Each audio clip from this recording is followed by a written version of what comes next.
مفلحين والمهاجرين صادقين. واحنا يا رب اللي يجينا من قفاهم ما نفعل، نلاعن نتكلم عليهم ماشي. اسمع الآية بعدها ما بتقول لك والذين جاءوا من بعدهم. يا شعم احنا سابر، يا شعم احنا.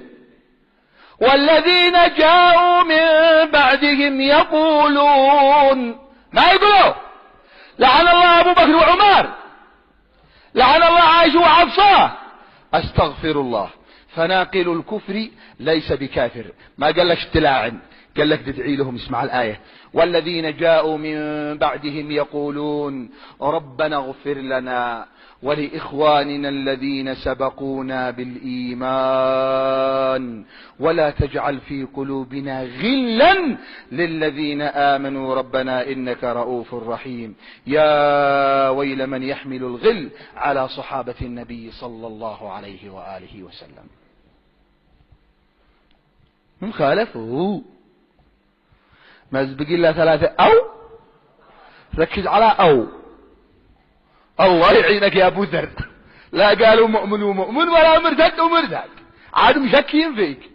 محنا الذين بايعوا النبي تحت شجرة الرضوان كان عددهم 1,400، يعني كم؟ 1400. هيا يسمعوا الباري ما قال في 1400، ما قلت شنع، الكلام مش من عندي ولا من جيبي، من سورة الفتح.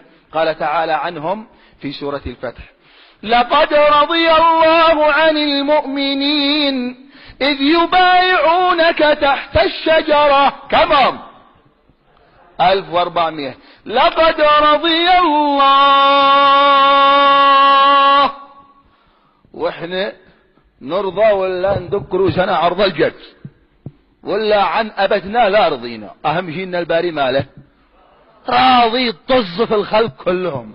لقد رضي الله، اسمع ما قالش عن المجاملين، عن المؤمنين إذ يبايعونك تحت الشجرة، لكن كانت قلوبهم مدواحمة.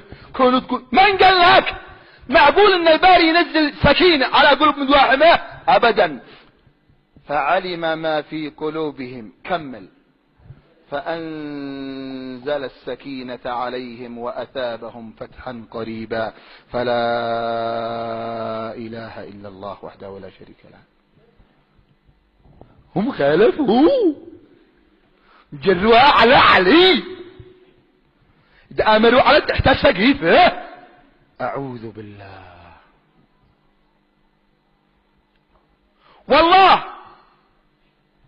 إن أتقى الناس على وجه الأرض بعد محمد صلى الله عليه وآله وسلم هم المهاجرين والأنصار. زيت بها يا قبيلي.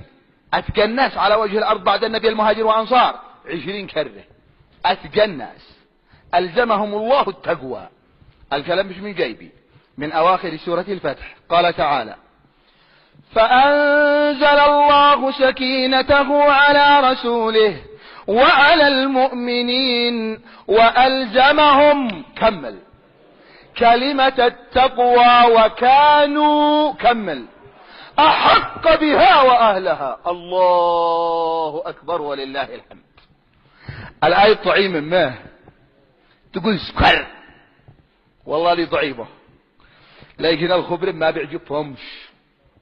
عندنا في البلاد بيجوا يتوا لهم محاضرات للقبائل، ويقولوا لهم ما نستعيد تحفظوا القرآن كله، يكفي تقرأوا لها سورة تبت، علي صلوا بهم سورة تبت بس، وبتطلع مطلع.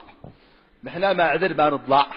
نبسر الباري ما بيقول في الآيات الكبار وفي السور الكبار، ما بيقول في الصحابة رضي الله عنهم. الله الله تشتوا تجاهدوا بدايها وجاهدهم به جهادا كبيرا. تريد أن تصححوا العقائد بالقرآن الكريم، صحوا العقائد. ما يديش والله ما يدي. ولذلك النبي كان يصح العقائد بداية